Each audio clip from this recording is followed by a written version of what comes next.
Vocês estão vendo a tela dos slides, né? Tá, então vamos lá.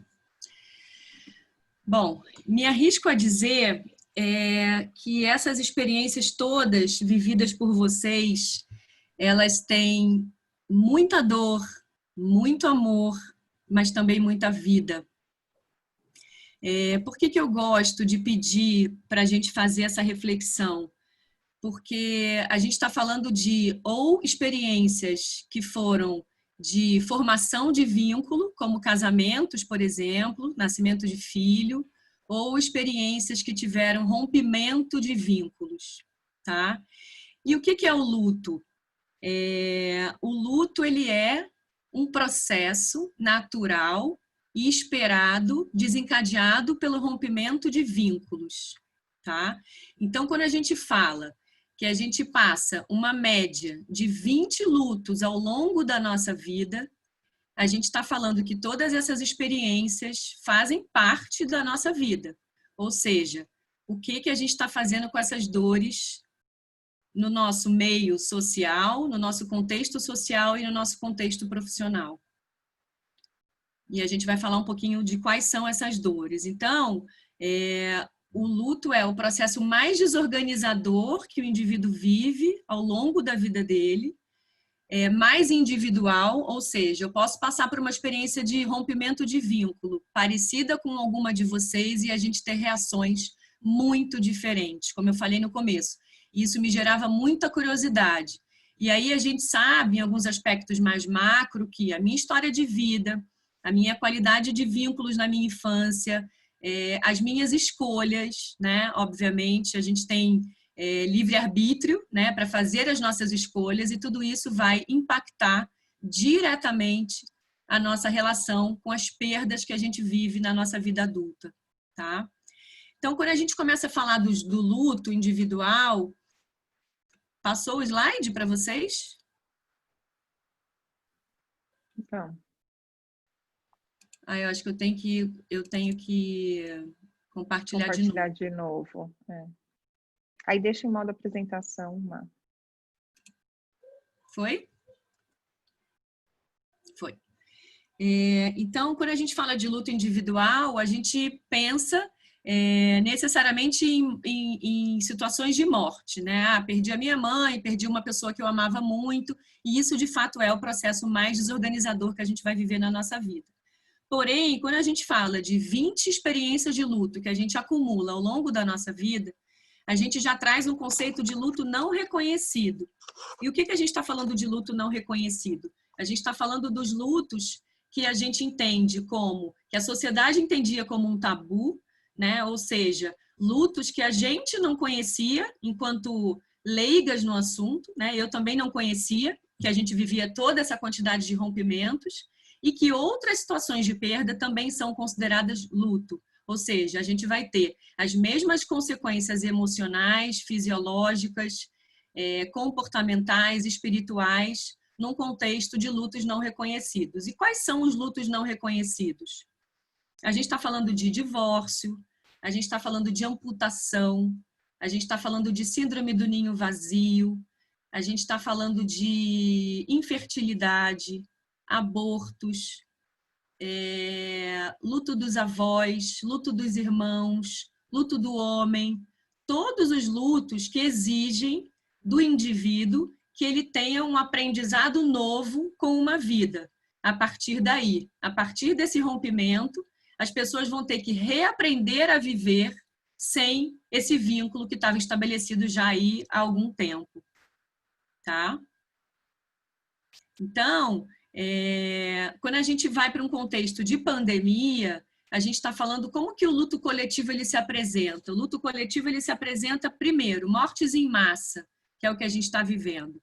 Segundo, o fim do nosso mundo presumido, ou seja, a gente vivia uma vida, um mundo baseado nas nossas escolhas e baseado na nossa experiência de vida, e a gente não vive mais esse mundo. Então, tecnicamente, a gente usa essa expressão. Nosso mundo presumido, ele faliu, ele ruiu. Ou seja, todos nós estamos tendo que aprender a viver numa situação e num contexto novo. Dado que não existe hoje uma liderança mundial, uma liderança nacional, uma hierarquia que consiga dar para a gente uma direção.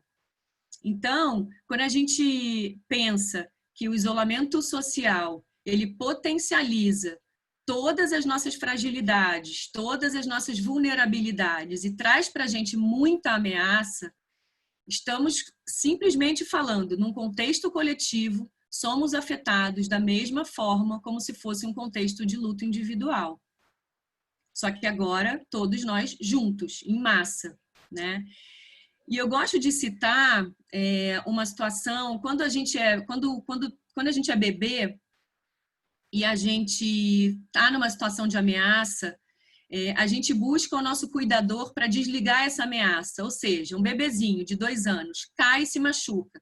Ele corre para os braços do cuidador, a mãe ou o pai ou a babá, quem quiser que esteja cuidando nesse momento, para ser acolhido, para a gente dar aquele beijinho e a criança voltar a explorar o mundo. Então, para que funciona o cuidador? Qual é a função do cuidador? Desligar a ameaça do bebê. Na nossa vida adulta, é a mesma coisa. Quando a gente está numa situação de ameaça e de medo e de insegurança, que é o que a gente está vivendo agora, a gente corre para os braços de pessoas ou situações que possam desligar essa ameaça nossa. Só que no momento, infelizmente, não tem ninguém que pode desligar essa ameaça nossa. Porque, de novo, a gente não tem uma liderança, uma hierarquia, alguém mais forte do que a gente para desligar essa ameaça. E isso é muito perturbador, é muito desorganizador a gente pensar que além da gente ter uma série de perdas, né, sobreposição de perdas dentro de um luto coletivo, a gente está falando de ter que administrar todas essas questões domésticas, né? E a gente está falando de não ter alguém que fale, olha, isso vai passar em 2 meses, isso vai se acalmar em 1 mês. Não temos uma perspectiva, né? E isso gera muita ansiedade, né? Então, como no luto coletivo, no luto individual, o luto coletivo ele afeta nossa capacidade cognitiva, por exemplo. Por isso que a gente está com baixa concentração, por isso que a gente fica numa agonia de ver tanto conteúdo disponível e a gente não consegue dar conta de tanto conteúdo. Nossa capacidade produtiva ela está totalmente comprometida. O nosso humor ele está muito mais oscilante do que o normal, né? Porque de fato todas as nossas dimensões estão afetadas, né? A nossa dimensão comportamental ela está muito afetada, ou seja, a gente encontra um abuso de álcool e drogas, por exemplo, muito além do que o normal já nessa fase de isolamento. Risco de suicídio aumentou de forma assustadora. A gente vê situações de pessoas que já traziam de forma pré-existente algum transtorno mental se agravando, né? Então, a gente tem algumas pessoas que já tinham uma predisposição para um gatilho, né, de alguma doença mental no isolamento, isso vai numa potência muito mais violenta, né? Então, para quem estava minimamente organizado dentro desse contexto de antes do isolamento, provavelmente está encontrando saídas mais lúcidas e mais conscientes de enfrentar o isolamento. Pessoas que estavam já numa desorganização, provavelmente isso está sendo elevado a uma potência muito incômoda, tá? Que mais? O que é um processo dual? Muita gente me pergunta sobre as fases do luto, né? Vocês também já devem ter ouvido falar que são as fases descritas pela Elisabeth Kubler-Ross, que era uma médica geriatra, que desenvolveu essas fases com pacientes terminais, tá?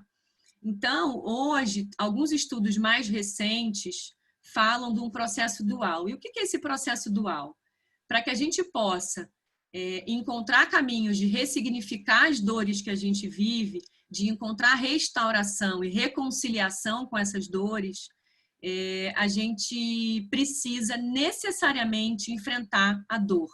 Ou seja, encontrar espaços seguros para que a gente possa fazer ventilar essas dores, né? Falar sobre essas dores, encontrar entrar em contato com essas dores e, ao máximo, poder explorar elas, o quanto que elas estão mobilizando a gente.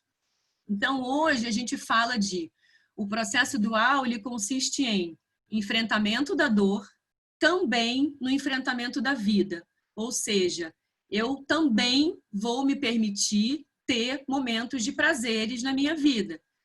Uma pessoa que passou por uma situação de morte muito desorganizadora, por exemplo, que é perder um filho, por exemplo, que é a situação de maior dor que o ser humano se encontra.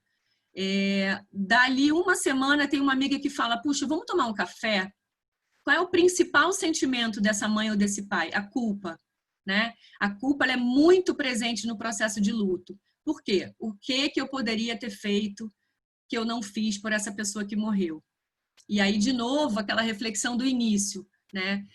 Como que eu estou cuidando das minhas relações? Para que essa culpa, no momento que a gente se depare com um rompimento de vínculo, para que essa culpa ela seja minimizada dentro do que for possível, né? Então, se eu tenho uma sensação de que eu aproveitei esse filho o máximo que eu pude, essa culpa ela vai se estabelecer, sim, porque não tem como, é instintivo do ser humano, porém, a gente pode ter mais momentos de lembranças gostosas e maravilhosas com esse filho do que momentos de arrependimento.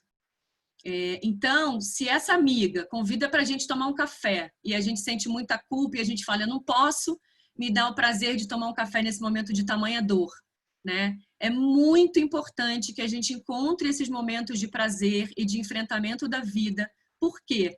Porque esses momentos vão dar para a gente mais energia para a gente enfrentar a dor no dia seguinte.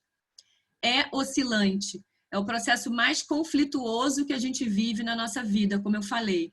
Então, a forma mais saudável que hoje a gente fala para o enfrentamento do luto, seja individual, seja coletivo, é enfrentar a dor, encontrar espaços de enfrentamento dessa dor, lembranças, recordações, fotos. É muito importante encontrar esses momentos e, ao mesmo tempo, dali, no mesmo dia, você conseguir fazer uma oscilação para um momento de prazer, para um momento de enfrentamento da vida, de novas possibilidades, de novos relacionamentos que podem se dar a partir dessa dor e de novas competências que você vai encontrar a partir do momento que você tem espaço para expressar essa dor e esse sofrimento. A gente fala muito de sair da impotência e ir para a nossa potência máxima, quando a gente consegue encontrar significados e se reconciliar com essa dor. Tá? Então, esse é um processo que, a princípio, parece muito angustiante, porque ora a gente está muito bem e ora a gente está muito mal, mas ele é muito necessário do ponto de vista cognitivo, que a gente tenha consciência de que essa é a melhor forma. Se eu estou muito triste, eu penso, puxa, eu estou muito triste, mas hoje à tarde eu vou tomar um café com uma amiga e provavelmente isso vai me dar força. Provavelmente, no momento seguinte que eu for encontrar espaços para sofrer, que são necessários também, eu vou estar um pouquinho mais forte, eu vou estar com um pouquinho mais de recursos para poder enfrentar esse momento difícil de novo. Porque é uma montanha-russa oscilante de emoções. E é o que a gente está vivendo hoje. Tá? Bom, quando a gente fala de crise no contexto organizacional, e aí é uma outra coisa que eu tenho aprendido muito, né, ao longo desse processo de pandemia, conversando com as empresas, conversando com as lideranças, né, como que as pessoas estão enfrentando esse momento tão difícil. A gente tem 3 grandes objetivos, né? Evitar maiores danos, ou seja, quando a gente fala, por exemplo, de um luto complicado, que é uma pergunta que eu também sempre ouço, como que isso vira uma complicação lá na frente? Por 2 razões. Por uma intensidade de sofrimento e por uma duração desse sofrimento. Não existe a gente falar sobre tempo no processo de luto. Porque é muito cruel a gente querer colocar as pessoas dentro de uma caixinha de 1 ano ou de 2 anos. Cada um vai reagir de uma forma. Porém, quando a gente pensa em luto complicado, a gente está falando o quê? O luto não é uma doença, mas se a gente não encontrar recursos emocionais, a gente pode ter muita dificuldade de atravessar o processo de luto.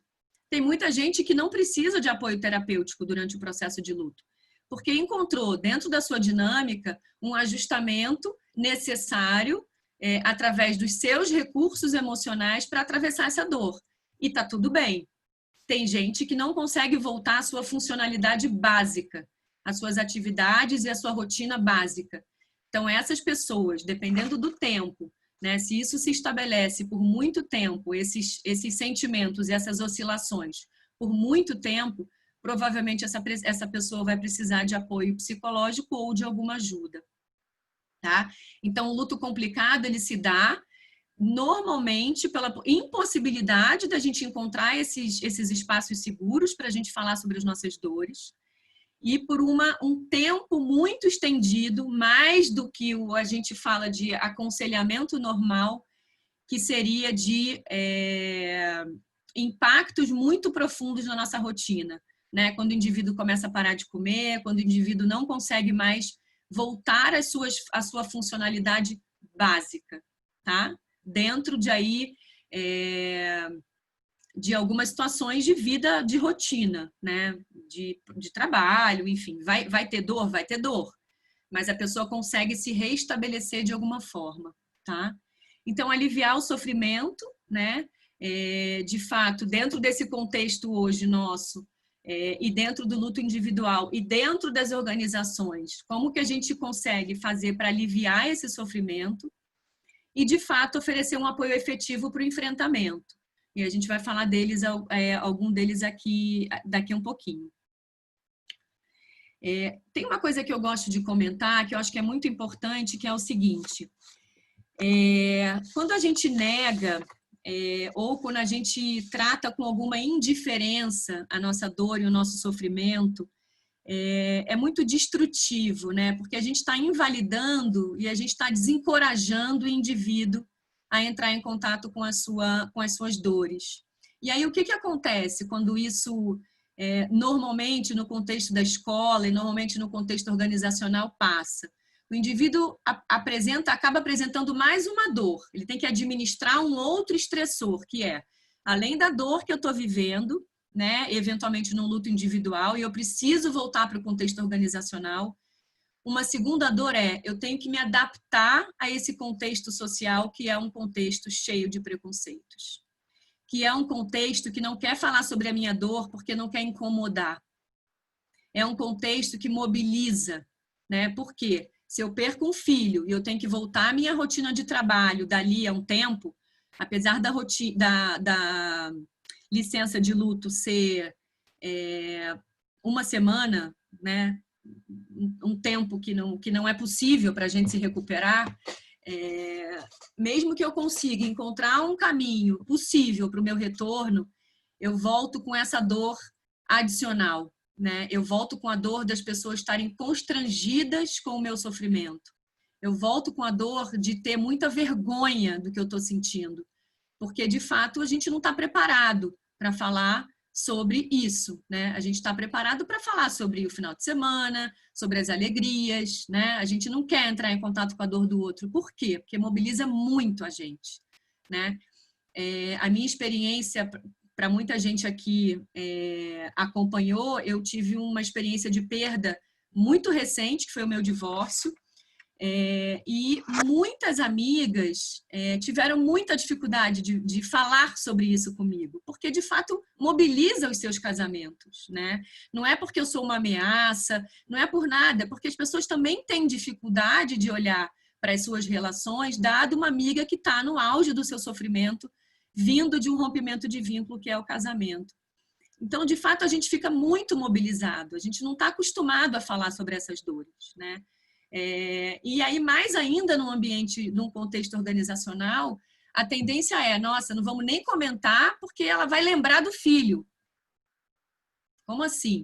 Eu lembro do meu, teoricamente, né? Estou falando uma situação hipotética. Eu lembro do meu filho que eu perdi todos os dias, né? Então, se alguém puder estender a mão para mim, se alguém puder me oferecer um apoio, se alguém puder me oferecer um colo, é isso que a gente precisa no momento de dor. E é isso que a gente está precisando agora, nesse contexto de pandemia. Né? Que a gente possa se ajudar, dentro dos ambientes que esse é um ambiente muito seguro, né, da Casa Merlinda, oferecer para a gente esses espaços, para que a gente possa ter troca, para que a gente possa se identificar na dor do outro e para que a gente possa encontrar medidas de enfrentamento saudáveis para atravessar esse momento difícil, essa travessia longa, dura, e conseguir olhar para trás e falar, puxa, o quanto que eu aprendi com essa dificuldade toda, tá? Então, quando a gente começa a falar um pouquinho de medidas de enfrentamento, deixa eu ver como é que a gente está de horário. Eu entro num flow aqui e não paro nunca mais, Grazi, tem que me cortar. A gente está falando de 3... A gente está no seu flow também, viu, Mari? Pois é, é uma loucura, Grazi, esse assunto. Eu estou completamente apaixonada. Quando a gente, não só no contexto organizacional, né, em geral, a gente está falando de 3 reações básicas, né? A reação da negação, né, onde eu ativo todas as minhas defesas de negação, né? Ou seja, eu quero o meu mundo presumido de volta, né? Aquele mundo que eu vivia, eu quero ele de volta, né? Ou seja, eu não consigo entrar em contato com a situação que se apresenta, né? Algumas pessoas entram em pânico, em choque, né? Em entorpecimento, e aí são aquelas, né? Na teoria americana, que a gente fala do me first, né? Que é aquelas que foram para o supermercado rápido, correr para se abastecer para que não falte nada, né? Esses são os mais desesperados, né? Que são aqueles que não conseguem, de fato, entrar em contato de uma forma razoável, entram em pânico, desestabilizam todo o seu sistema, né? Porque isso acaba reverberando nas pessoas com quem você está isolado. E, de fato, fica em pânico, né? E aí provavelmente são pessoas mais com o medo mais aflorado, né? Com a insegurança mais aflorada. E tem também uma parcela de pessoas que lida melhor com a realidade, ou seja, entra em contato, entende que é uma situação absolutamente difícil, se impacta muito com a sensação de insegurança, né? Estabelecida pela pandemia, mas ao mesmo tempo está acompanhando, está cumprindo todas as medidas de segurança orientadas pela OMS, mas está na sua funcionalidade, né? Então a gente vai encontrar dentro do ambiente organizacional também esses 3 perfis, né? E a gente encontra muito distante da gente já na própria política, a gente já consegue identificar rapidamente algumas reações de pessoas negando, de pessoas em pânico, e acho que é por isso que a gente está com muita dificuldade também, né? Como eu falei no começo, o presidente fala uma coisa, que é a hierarquia máxima, né? Que deveria ter um norte de direção em relação ao plano, né, da pandemia. O governador fala outra coisa e o prefeito fala outra coisa. Quer dizer, existe uma desconexão que gera na gente ainda mais insegurança. Por quê? Porque a gente espera destas pessoas, né, que estão à frente desses processos, direção, não mais velocidade, né, que eu acho que é um pouco do que o mundo corporativo tem exigido da gente, mais direção e menos velocidade, né? Qual é a direção? Qual é o rumo que essa organização vai tomar a partir desse momento que a gente entrou nessa pandemia? E aí, a gente começa a falar um pouquinho das medidas, né? Quais são essas medidas? Eu tenho uma lista aqui enorme de ganhos da pandemia, né? Falei muito das perdas, né? E são muitas as perdas. E toda vez que eu estou em reunião, eu aprendo um ganho novo, né? Uma possibilidade de ganho novo. Então, obviamente, nós todos que estamos aqui, acredito que a maioria trabalhe com desenvolvimento humano, de fato é uma linda oportunidade da gente se olhar, né? Se a gente ficar quietinho num quarto escuro e a gente não fizer nada com isso, provavelmente a gente vai ter ganhos muito significativos na nossa vida, né? Então, são perguntas básicas, né, que a gente pode se fazer, que é quem sou eu na crise, como esse acontecimento está me transformando, né? E essas são perguntas que valem a pena, vocês já devem ter feito elas, eu não tenho a menor dúvida, mas se a gente pensar num contexto de organização, como que a gente consegue trazer essa possibilidade para dentro dos ambientes profissionais, né? Estimular com que as pessoas aproveitem esse momento, a partir do momento que eu tenho consciência, lucidez sobre tudo isso que a gente está vivendo, sobre como que isso me afeta emocionalmente, psicologicamente, comportamentalmente, espiritualmente. Se eu tenho consciência, eu vou me enlutar, né? Estamos todos em luto, mas eu vou conseguir mais rapidamente voltar à minha funcionalidade para encontrar saídas e medidas que sejam mais saudáveis de enfrentamento, tá? Tudo bem não estar bem, né? A gente poder entrar em contato com as nossas emoções. A Grazi é uma líder nesse assunto na Casa Merlina. A gente está o tempo todo falando disso, né? Como que a gente consegue respeitar, dentro desse processo de autoconhecimento, respeitar que está doendo, né? E como é possível a gente fazer isso dentro das organizações e reuniões, na própria liderança. Nossa, estou com dificuldade de tal assunto, perguntar para um colega como é que esse colega está fazendo, qual a iniciativa que está dando certo com outra equipe. Essa troca, ela é muito saudável nesse momento, né? Que as pessoas possam se apoiar dentro desse contexto e trazer possibilidades de crescimento para todo mundo. Os prazeres, né? O que acontece quando a gente inclui prazeres numa rotina que é uma rotina que está em caos, absolutamente desorganizada?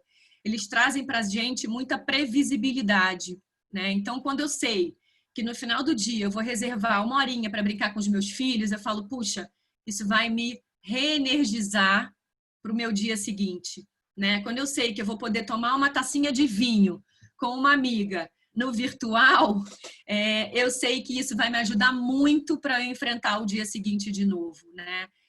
A Ju Sé está aqui, depois ela pode falar, mas esse conceito de resiliência eu aprendi com ela, e resiliência não é só a nossa capacidade da gente ir no nosso máximo, né? Da gente superar a adversidade, mas sim como que a gente se regenera, né? Como que a gente inclui na nossa vida emoções que são regeneradoras, prazeres que dão para a gente essa previsibilidade, carregam a nossa energia, carregam a nossa bateria interna e a gente poder estar mais preparado para enfrentar os desafios seguintes que vão vir, né? Eu estava semana passada gravando uma aula para um projeto incrível que está acontecendo em Portugal, chamado Construtor do Saber, e é um projeto para profissionais de saúde que estão na linha do front, né?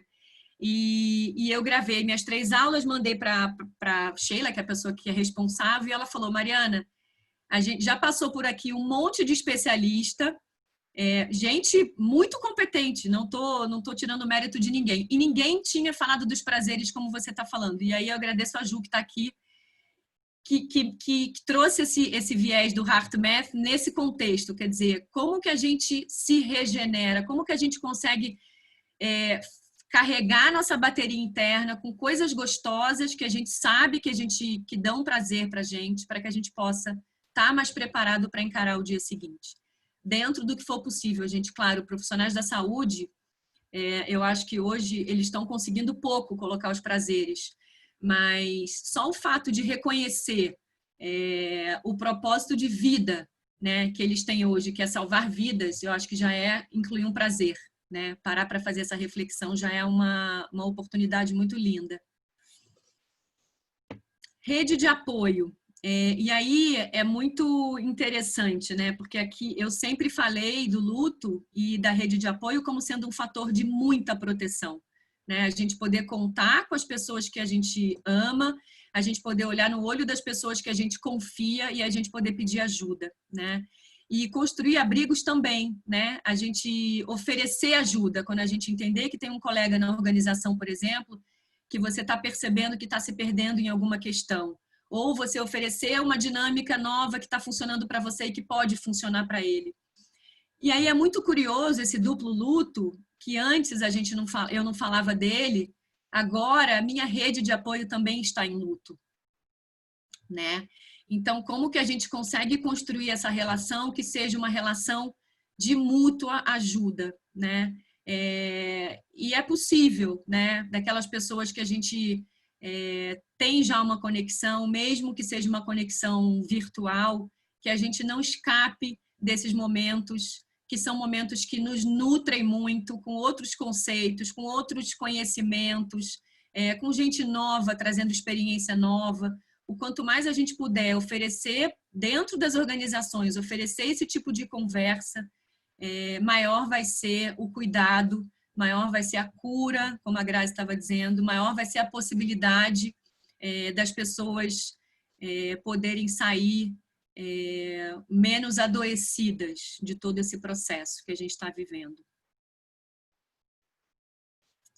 Bom, busca de sentido, de fato, busca de significado. A gente começa a falar de um encerramento do processo de luto quando eu não sou mais a dor, né, para viver a dor. Eu gosto muito dessa expressão, que não é minha, da Gabriela Casselato, uma professora minha, e ela fala isso, né? Quando perguntam para ela qual é o tempo do luto, ela fala, não tem tempo, vocês já sabem por que não tem tempo, mas quando a gente deixa de ser a dor para a gente viver a dor. Então, esse é o momento quando a gente já começa, a gente já enfrentou o luto, a gente já enfrentou a vida naquele processo oscilante e saudável, e a gente começa a enfrentar mais a vida do que a dor. A dor vai estar sempre ali, mas na nossa rotina, isso vai ficando cada vez menor do ponto de vista de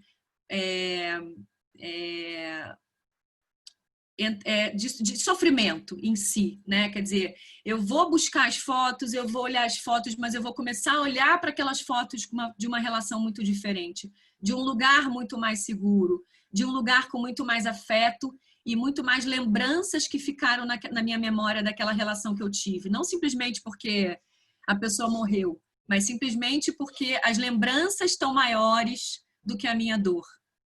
E aí é quando a gente começa a falar que a gente está começando a encontrar novos significados e começando a trazer uma busca a encontrar esse processo de trazer um novo sentido para essa perda, né? Se reconciliar com essa dor.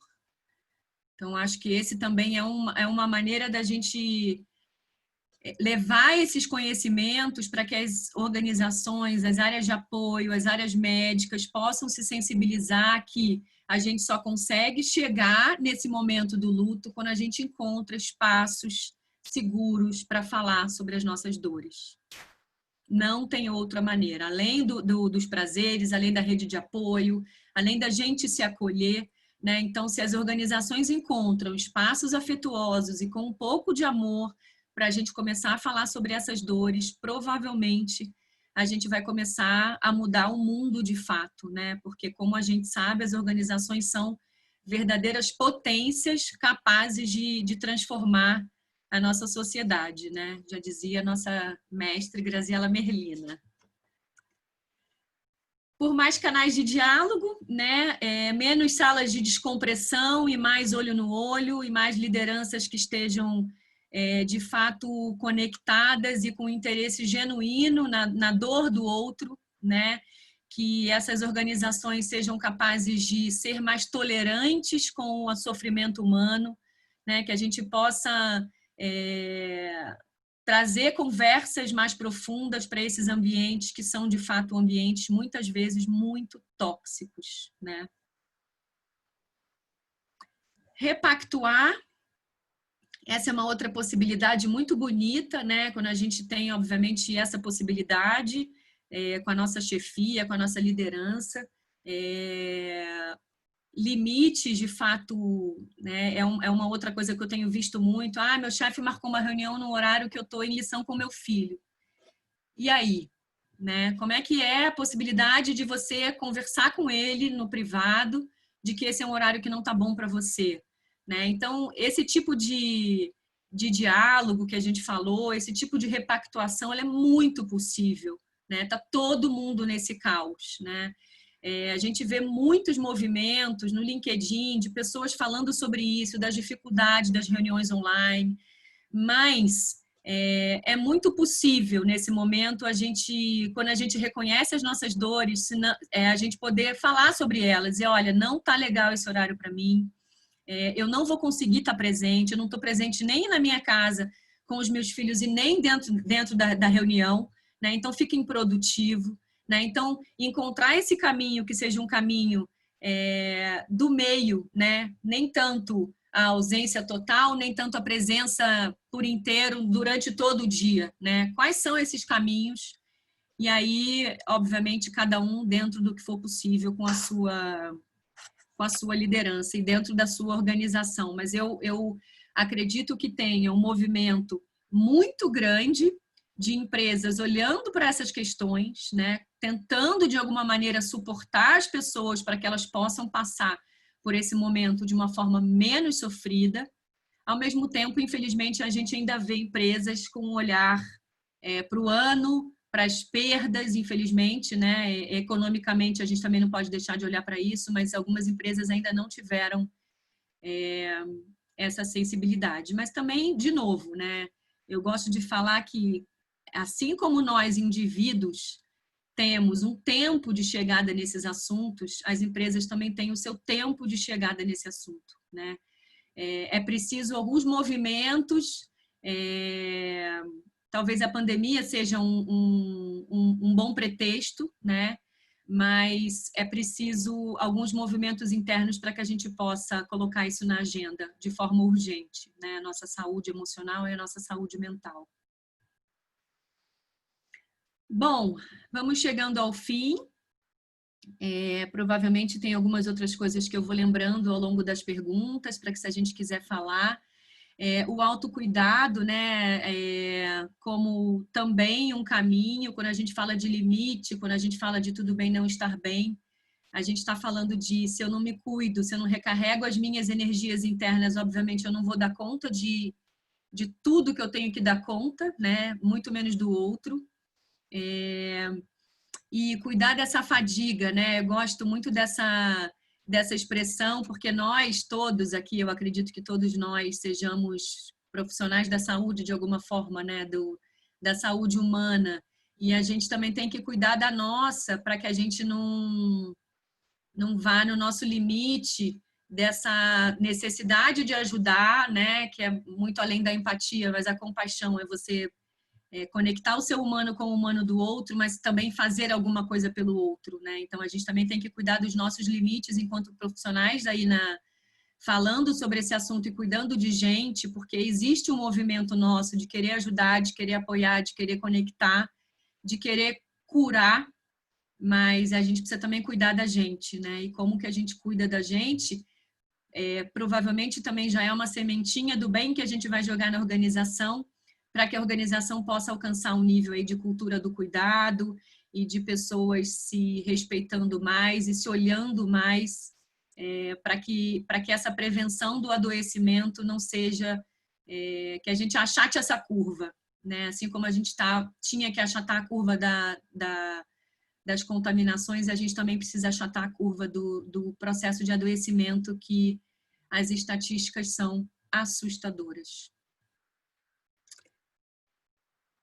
É isso, termino com essa frase que eu gosto muito. Eu queria deixar esse tempo para a gente poder falar. Gostaria muito de ouvir todo mundo, quem quiser, quem não quiser. Eu acho que reservar um tempinho para a gente trocar.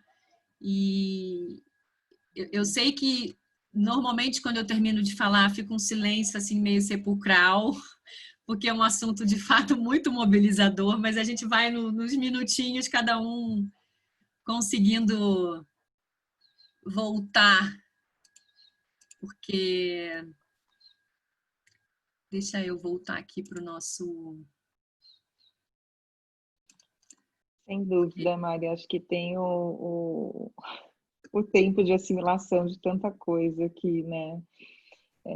Mas acho que você percorreu um caminho muito gostoso de entendimento, né? Desde a amplitude do que é luto até as possibilidades de enfrentamento, né? Acho que deu para seguir muito bem o seu fluxo aí, né?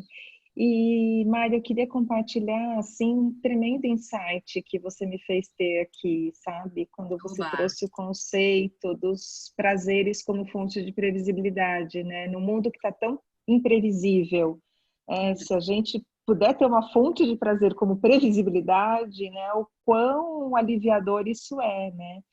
E é interessante porque eu me toquei do seguinte, bom, meu marido é médico, tá todos os dias no hospital, tá lidando com uma série de questões da doença, e é interessante que outro dia ele chegou em casa e falou assim, poxa, ele falou, eu sei que é o seu trabalho, mas é tão ruim para mim toda noite chegar em casa e você ou tá numa live, ou tá numa reunião, ou tá no computador, ou tá não sei o quê. E aí, claro que a gente repactuou, né? Claro que tem dias que eu preciso, mas talvez eu estivesse exagerando, tal. Mas eu entendi que para ele é um prazer previsível, né? Então ele passa o dia inteiro lidando com doenças e que coisas críticas, e ele tem um prazer previsível que é chegar em casa e jantar junto e compartilhar qualquer coisa, e eu tô ocupada, né? Então, assim, me deu um super insight, assim, de, cara, de fato é isso, né? Cuidar desses prazeres previsíveis, né? E outra coisa que reverberou muito para mim na tua fala foi a questão da gente falar das perdas sem tabus, né?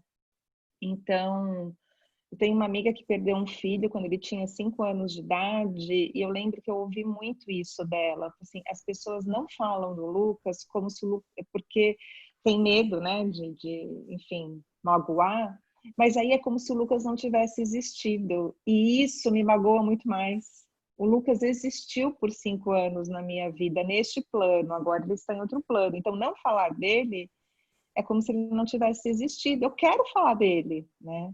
Só que eu precisei ouvir isso para entender que eu tinha permissão de falar do Lucas, porque de fato, para mim, eu poderia estar magoando, né? Então, acho que é um outro super insight que eu levo daqui, assim. Queria compartilhar essas duas coisas. E aí, claro, deixar aberto aí para quem quer perguntar, para quem quer falar, mas eu tô com um question mark aqui sobre essa rede de apoio dual, né? Que eu acho que é uma grande novidade. Eu sempre contei demais com rede de apoio, sempre me disponibilizei muito a ser rede de apoio, mas essa coisa dual tá me... Tem uma perguntinha aqui, né? O que isso quer nos ensinar? Enfim, mas aí eu do duplo deixo... luto, né, Grazi? Do duplo luto, perdão, do duplo luto, isso aí. Obrigada, Grazi. É interessante, né, isso. As pessoas têm me perguntado muito essa questão dos velórios, né, da dificuldade agora de estar presente, né? E outro dia eu ouvi isso de uma pessoa falando exatamente isso. Depois que a minha mãe morreu, o telefone não tocou mais, depois do velório, né? Então, assim, a importância, o velório tem muitas funções, né? Mas o fato da gente ser arrancado dessa função, que é uma função muito importante no processo de luto, deixou a gente meio órfão, né? Porque de fato era um momento onde a sua rede de apoio estava presente, né? Então é muito duro, muito pouco digno você ter que, além de perder uma pessoa, ter esse novo estressor ainda que é essa ausência do ritual, né? E essa é uma queixa muito comum, né? Depois do ritual, meu telefone não tocou mais. Depois do ritual, as pessoas ficam com preocupação de me incomodar, né? E é isso que você falou, o filho tá na lembrança dela 24 horas, né?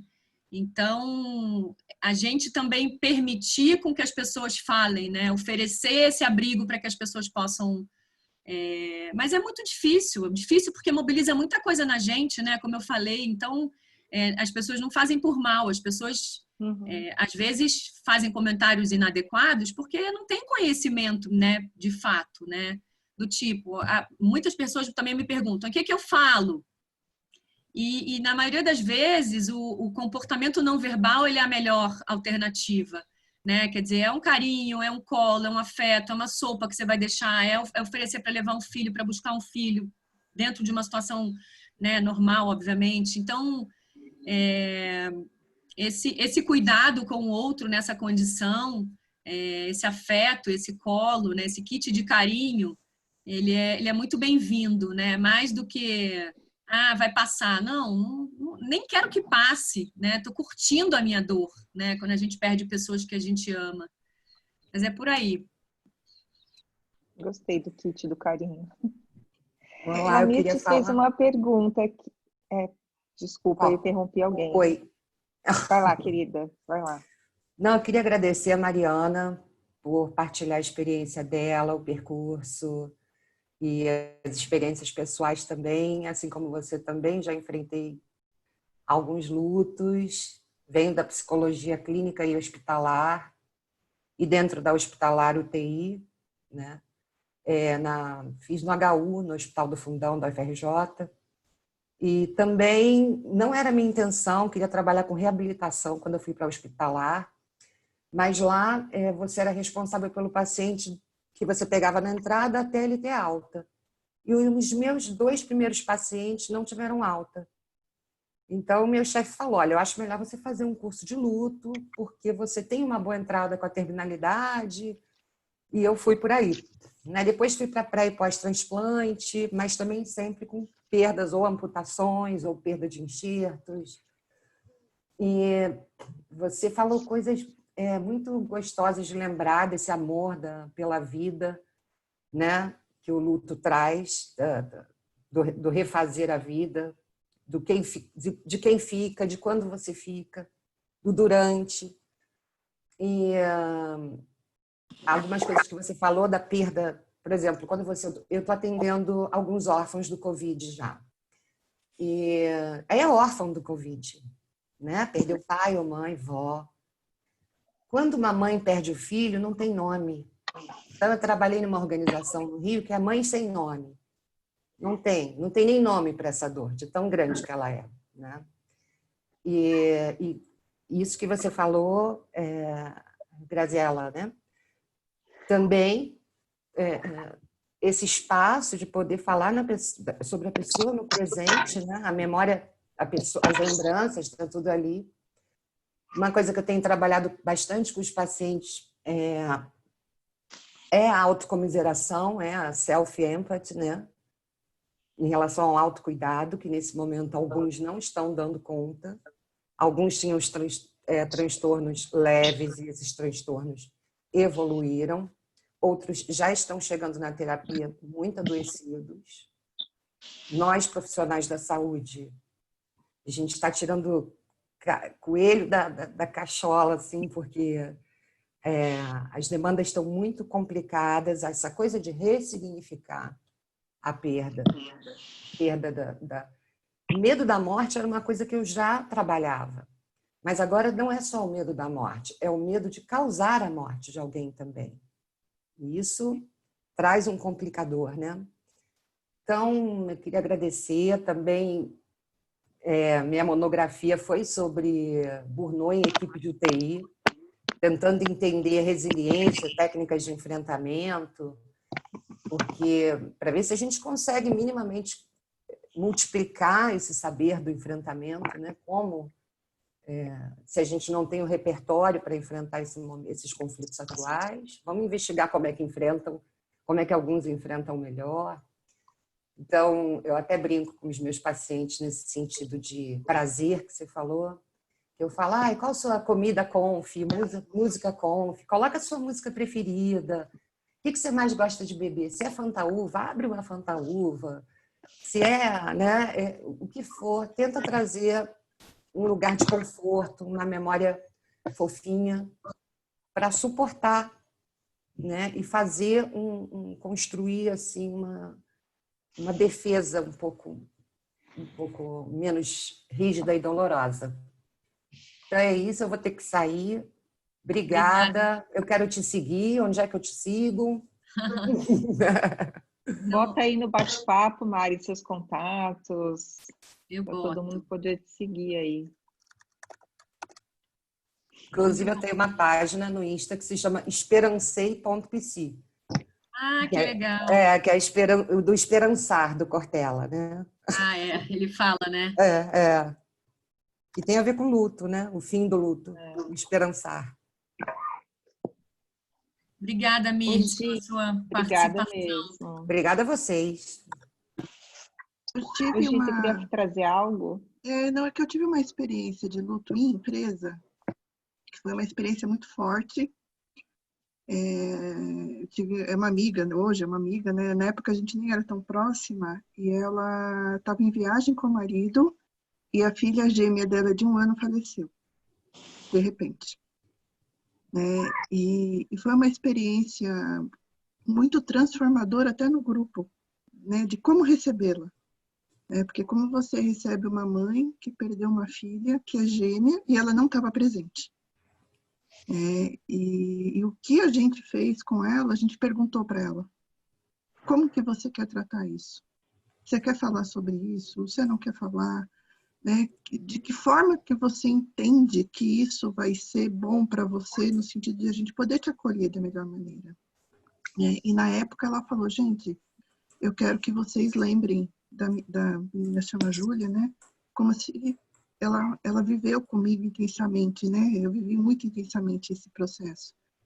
E a gente falava da Júlia, a gente lembrava da Júlia, né? A gente fez um mural com as fotos das gêmeas quando ela chegou. E muita gente fala, nossa, como ela conseguiu se recuperar tão rapidamente. E eu acho que a gente também ajudou nisso. Ela foi para terapia, para cuidar das questões. Ela tinha uma questão de culpa muito forte. Imagina, eu tô fora do país, isso aí acontece tudo isso. Mas é o que vocês falaram, a gente acha que não deve falar. E justamente o que as pessoas querem é o contrário, né? Então, ela guardou aquele mural por um tempo. E ela ficou um tempo olhando o mural e ela ficava feliz. E quando a gente percebia que ela não estava bem, a gente chamava para o café. Você está bem? Você quer falar? Então, eu falo que é uma experiência que depois fortaleceu mais o grupo. A gente ficou muito mais unido. Criou um vínculo de confiança maior sobre todos que estavam ali vivenciando aquele momento junto com ela. E é uma coisa rara nas organizações, né? A maioria das pessoas realmente não querem falar, não querem ter contato, e eu guardo isso como uma experiência muito transformadora até para mim, né? De poder entender que a gente está no ambiente organizacional, mas a gente pode fazer mais pelo outro, né? Muitas vezes o que ele quer é só escuta. Que você fique lá e ouça o que ele tem para falar. Né? Como teve dias que ela falava, ai, gente, tô precisando conversar sobre a Júlia. E ela contava da foto que eles foram. E eu estava ali ouvindo de coração aberto aquele momento dela, sabendo que era um momento importante para ela. Né?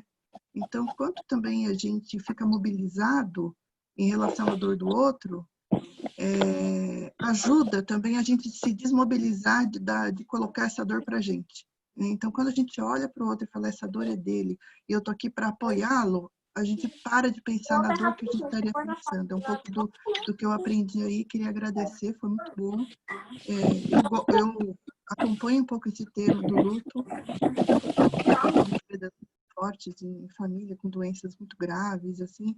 Então, eu acabei me aproximando um pouco mais sobre esse tema. Eu queria agradecer a oportunidade de poder entender um pouco mais. Obrigada. Gislaine, obrigada por você ter dividido com a gente essa experiência. Semana passada me ligaram uma empresa que o marido perdeu a esposa com Covid. E o que eles faziam? E a pergunta era, tão interessante, a gente tira o porta-retrato dela da mesa dele? E a resposta que eu sempre dou é essa, pergunta, né, para ele, como é que ele quer ser recebido, né, porque não estava conseguindo trabalhar de casa, enfim. Então, é isso, né, essa pergunta, porque a gente tem uma tendência, o ser humano tem uma tendência a dizer e fazer coisas que é bom para a gente, mas não necessariamente para o outro, né. Então, essa pergunta ela é muito fundamental, muito fundamental. E eu me arrisco a dizer de novo que vocês provavelmente encontraram um caminho de engajamento com essa empresa, que é isso, você está num ambiente, agora você está lembrando e contando essa situação, quanto que isso te marcou positivamente, né? Quando a gente estende a mão dentro da organização, né, do ambiente profissional, para um indivíduo que está em sofrimento, você pode ter certeza que ele vai te dar em troca um salto de produtividade e engajamento como a gente nunca viu, E é isso, né? Você entra no nível de validação da sua experiência nesse lugar, que você não quer nunca mais sair de lá, você se sente muito acolhido, né? Então, isso é muito potente, muito potente. Acho que é muito mais por falta de conhecimento de fato, que as pessoas, né, ninguém faz isso por indelicadeza gratuita. Fazem porque a gente não sabe como fazer, né?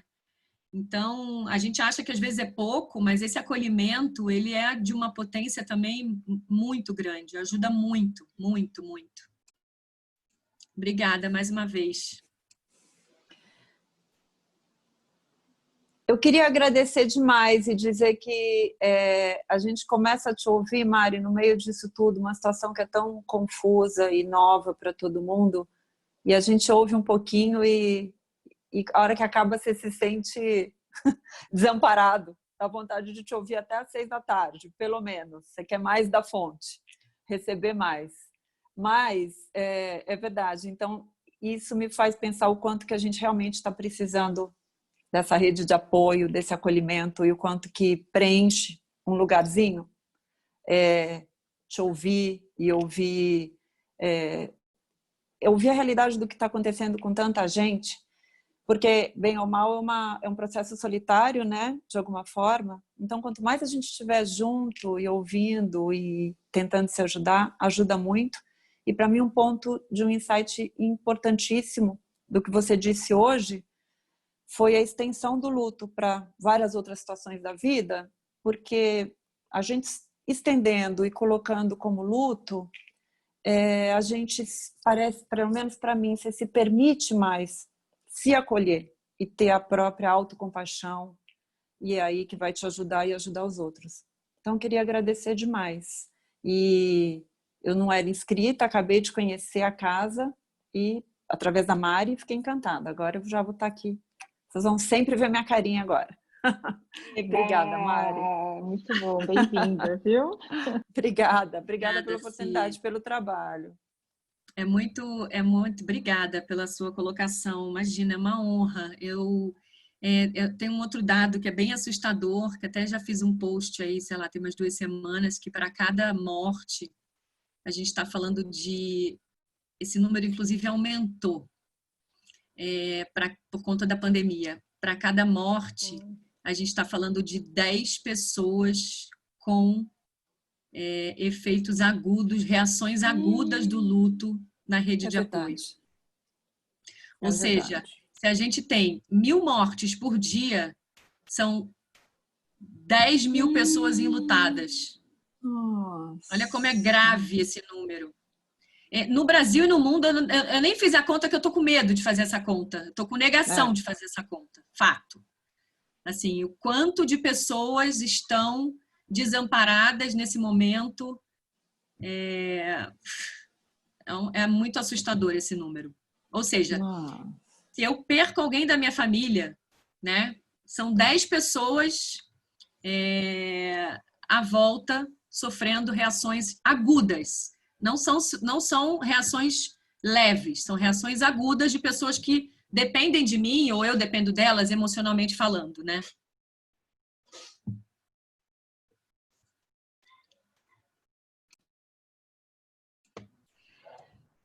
Oi, Mari. Queria te agradecer também, te dar os parabéns. Eu sigo aí a Casa Merlina, então eu tinha certeza que ia ser muito legal, mas nunca tinha ouvido alguém falar de luto com essa leveza. Tem uma coisa na minha família que criança não pode ver luto, que criança não pode sofrer luto, não conta, não faz. Então, eu achava que isso era normal e agora eu estou vendo que é tão diferente do que me ensinaram e numa situação tão própria, porque eu trabalho com algumas empresas que estão vivendo isso no momento. Então, me acrescentou muito. Eu não consegui entrar no começo, que dá um probleminha ali com o meu link, mas te agradeço. Se tiver algum material, já estou te seguindo. Grazi, muito obrigada aí. Conteúdo sempre muito relevante. Mari, parabéns. Te admiro muito. Passei a ser sua fã também. Já era da Grazi, agora sou sua também. Obrigada mesmo. Obrigada, Dani. Obrigada pelas palavras. Ô, Mari, e tem uma coisa interessante, né, que eu acho que você fala da gente olhar, né, enfim, para os ganhos, de alguma forma, do processo de dor, mas o quanto também as empresas estão tendo oportunidade de se ressignificarem, né? De criar esses espaços verdadeiros, afetuosos, amorosos, de conversa, né? Então, não é mais uma metodologia, não é mais um programa, não é mais sei lá, um framework que vai resolver e solucionar o que as pessoas precisam agora, né? Está disponível para escuta e, assim, conversando com diversas pessoas de organização, aqueles que estão melhor que eu digo assim, estão lidando melhor com a dor e com o prazer, são aqueles que estão tendo espaços de escuta dos seus líderes ou das suas empresas, né? É nítido essa diferença com as pessoas que eu tenho conversado, é nítido, né? Então, de fato, olha, né, nós como trabalhadores dentro de uma corporação, ou consultores, ou empreendedores, seja o que for, o espaço que a gente tem para influenciar isso por onde a gente passar, né, para que esses espaços de conversa aconteçam. E você não precisa ter resposta, você só precisa ter escuta, né? É isso que está sendo pedido, né? E as organizações que estão se mobilizando nesse sentido, as pessoas estão tendo um efeito positivo de alguma forma, né? Então, tem gente que diz, olha, eu não vejo a hora, meu líder combinou comigo 2 conversas por semana, eu não vejo a hora de chegar o horário. Mas por quê? Porque é a minha possibilidade de poder ser humano, né? De poder ser eu, de poder ser autêntico, de poder ter minhas dores e tudo bem, né? Então, eu acho que fica esse ponto para a gente, né? Da gente usar isso. Quer dizer, saber usar esses momentos da melhor forma, né? Ô, Grazi, você sabe que é isso, né? Exatamente isso. Assim, as empresas não terão todas as respostas, né? Mas que exista a possibilidade do canal de diálogo para que as perguntas sejam feitas, né? E a resposta pode ser não sei, não tenho essa resposta, mas tudo bem. Pelo menos a pessoa trouxe uma angústia, né? Porque são muitas angústias nesse momento, né? Então é bem isso, assim, bem isso que você falou, quer dizer, não necessariamente todo mundo tem que ter todas as respostas, porque nem a gente tem, ninguém tem, né? Mas que as pessoas se sintam à vontade para perguntar, né? Porque esse perguntar já é um movimento de que o outro está disposto a ouvir, né?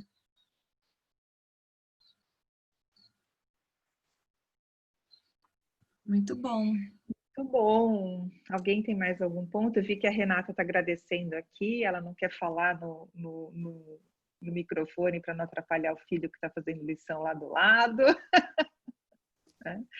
Tainara também te parabenizando, que é muito bom te ouvir. A Ju, antes de se desconectar, também agradeceu bastante. Eu queria fazer uma pergunta. Altos elogios aqui. Omar? Claro, quem é? Ai, alguém tá quer falar, né? Eu ia falar, alguém quer comentar. Quem que tá falando aí também? Eu me perdi. É aqui. Carmen. A minha Oi, câmera Carmen. a minha câmera não está funcionando, peço desculpas. Eu gostaria de agradecer a Mari por tudo que ela falou, né? E essa forma tão leve de falar. E eu queria perguntar para ela se tem alguma sugestão, alguma ideia de como que as pessoas podem estar fazendo o ritual de despedida, já que não pode ir no enterro, já que não pode ter o velório. Como que as pessoas podem estar procedendo, assim, que tivesse algum ritual? Não sei se tem alguma coisa que pode substituir. É isso. Carmen, obrigada pela sua contribuição. Tem os virtuais, né? Hoje já tem muitas iniciativas. Depois, se você quiser me escrever, eu tenho em algum lugar aqui anotado 2 ou 3 sites que já estão fazendo isso. Na verdade, essa é uma iniciativa que já existia, né? Mas agora ela está crescendo muito. Das pessoas colocarem lembranças, recados, mensagens carinhosas de afeto e tudo. Outro dia eu vi uma discussão também num grupo desses que eu participo, E aí alguém levantou uma bola que era, tá todo mundo falando que não tem mais ritual, como se antes, quando tivesse ritual, não houvesse dor, né? E é isso, né? Quer dizer, o ritual, ele é um momento de muita concretude, né? Quando a gente, na nossa cultura, a gente espera, quando a gente perde alguém que a gente ama, que a gente vai encontrar as pessoas que a gente ama, que elas vão estar ali para te apoiar, né? É um momento autorizado de choro, é um momento autorizado de você entrar em contato com aquelas emoções. Então, o ritual ele tem muitas funções, né? Dentro do processo de luto, ele é um fator de muita proteção quando você consegue se despedir do corpo, por exemplo. Para uma mãe, por exemplo, que perde um filho, ou alguma família que perde um filho e não consegue receber o corpo para fazer esse processo, abre-se muitas fantasias, né? Puxa, será que a minha filha está viva ainda? Mesmo depois de 2, 3, 4, 5 anos. Né? Então, esse é um momento de muita concretude, que ali, do ponto de vista cognitivo, você realiza que aquela pessoa morreu. Né? Então, é uma passagem muito fundamental para o sucesso, se a gente pode falar assim, do processo de luto. Né? Mas quando não existe essa possibilidade, continua não existindo, continua existindo dor. Né? Não necessariamente antes não tinha dor e agora tem dor porque não tem ritual. Não, continua tendo muita dor. Mas o que os especialistas têm dito é muito isso, olhar para essa relação, como é que ela foi estabelecida ao longo do tempo. Né? Como é que era esse vínculo? Você tem muitos arrependimentos? Você deixou de falar coisas? Você deixou de dizer que amava? Né? Ao mesmo tempo, mesmo você fazendo essas reflexões, é muito difícil você perder alguém que está no hospital, por exemplo, e você não saber qual foi o último desejo dessa pessoa, qual foi a última fala, qual foi a última conexão dela. Então, é muito perturbador de fato, mas hoje existem algumas alternativas que são virtuais, porque é muito pouco digno, né? Você enterrar alguém da sua família com um coveiro, com uma roupa especial, com luva, com máscara. Muito difícil isso, né? Mas, gente, não tem muito o que fazer, né? As autoridades estão tendo que criar essas regras muito também em função do que a gente está vivendo de contaminação, né? Não tem jeito.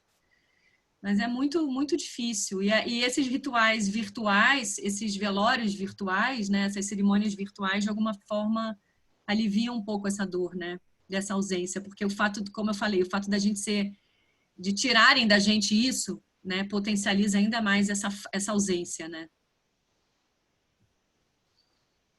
Rê, acho que você queria falar. Rê Sansone. Oi, Má. Eu estava refletindo muito aqui, e aí, do que você falou agora, mais para o final, e no que a Gra trouxe, dessa questão do simples espaço da existência da escuta, né, e o poder que a compaixão exerce nesse processo.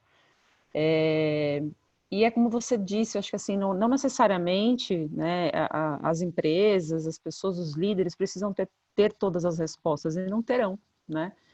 Mas eu tenho estudado muito, e estou inclusive escrevendo sobre isso para um capítulo de um livro, que é O Poder da Empatia e da Compaixão como Recurso para a humanização das empresas, e vai muito na linha desse sentido. Eu tenho me deparado com muitos estudos que mostram, inclusive comprovados, o quanto que esse processo de autoempatia, alguém aqui falou da autoempatia também, e esse processo de você simplesmente dar o espaço, e isso no contexto organizacional, tá?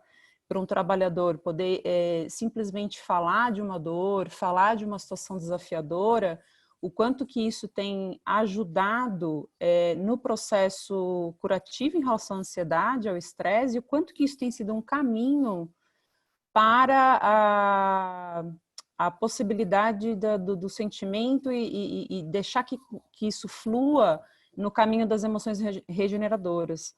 E aí faz até um gancho com que, pena que a Ju não está aqui agora, com um gancho com o trabalho da Hart, né? Que é sensacional. Então, acho que é simplesmente não necessariamente você ter todas as respostas, mas você criar caminhos para o acolhimento, né? O acolhimento, acho que ele tem esse poder forte de, através da escuta, através dessa minha capacidade de me colocar disponível para o outro, né? Sendo compassivo com o outro, pode ser transformador, e isso tem já sido comprovado, né? Não só aqui no Brasil, como o mundo afora também. Então, achei muito relevante você ter trazido isso, como tudo que você trouxe, né? Muito, muito potente, como sempre, um tema maravilhoso. E aí, eu compartilhando na minha experiência, como você bem sabe, quando você pediu para trazer as questões importantes, obviamente que o meu momento de situação de transplante para o meu irmão e de perda dele, eu tenho exercitado muito isso, não só através da ferramenta, né, que eu trabalho, que é o labirinto do processo da empatia, mas eu tenho aplicado isso muito em mim, e eu tenho percebido, não só por meio dos estudos, mas quanto que isso tem sido um caminho para o prazer, que foi um ponto que você trouxe que me chamou a atenção, um caminho para, através da dor, né, eu deixar de fazer esse movimento simplesmente de ser, mas ser uma ponte para simplesmente viver esse processo, e aí ficar mais com as lembranças, com aquilo que foi significativo, com a importância que eu tive no processo, mesmo ele tendo partido, né? Então, acho que isso tem sido muito positivo, eu simplesmente abri espaço para me escutar, para reconhecer em mim quais são os sentimentos e as emoções mais presentes nesse processo, me permitir sentir essa dor, e o quanto que isso tem sido, de fato, um caminho para essa libertação, para esse caminho de prazer mesmo, nesse sentido que você trouxe aqui. Muito bom, Mari. Adorei. Obrigada, Rê. Obrigada. Muito obrigada pelo seu depoimento. Que a gente ainda tá super fora, né? Assim, já passou um tempo, eu só queria trazer rapidamente aqui. Eu queria agradecer, Mariana, porque essa questão de você viver de fato isso, assumir essa dor é super importante. Pena que eu não ouvi isso 5 anos atrás, quando a minha mãe faleceu, porque eu demorei 5 anos para conseguir mexer nas roupas dela. Eu não conseguia. E então, acho que ouvir isso ajuda muito, sabe? Porque existe um outro luto que não é o luto das pessoas, é o luto do que a gente vive, mas que dá pra gente fazer paralelos, né? E do quanto é importante você mergulhar e, de fato, viver essa dor, porque quanto mais você vive isso, mais fácil é de você conseguir ressignificar, né? Então, eu queria agradecer. Obrigada, Marina. Muito obrigada. Mari, super gratidão, né? Acho que a gente teve um grupo lindo, conectado, um material riquíssimo, super bem apresentado. Tenho certeza que todo mundo saiu refletindo muita coisa aí. Então, obrigada pelo que você nos proporcionou, né? Assim, vários comentários aqui no chat de agradecimento, né? E de que foi muito positivo. E, né, que a gente faça outros, né, Mari? Vamos! Nossa, eu tô super à disposição. Perdi alguns, infelizmente. Estava falando para a Zilda e para a Rê, assim, mês de maio foi um mês confuso para mim. Mas, enfim, acho que agora vai dar uma acalmada. Mas estou à disposição. Já me inscrevi no da Rê, já me inscrevi no seu. Já bloqueei a agenda nas próximas 2 semanas. E tenho muito orgulho de fazer parte desse grupo tão maduro, tão sênior, já nessa caminhada aí longa de autoconhecimento, de empresas, enfim. Então, eu estou à disposição, Grazi, de você sempre. Obrigada, querida. Obrigada a todos aí que participaram, né? E tem os contatos da Mari aí, quem quiser pode lotar o WhatsApp dela, que tá tudo certo. Eu vou adorar. Beijo grande. Grazi, obrigada, Gê. Obrigada a você pela organização, pela paciência. Tchau, obrigada. Duda, não deixe você, querida. Beijo. Obrigada. Beijo, muito obrigada. Espero que vocês fiquem bem. Amém. Tchau, tchau. Tchau.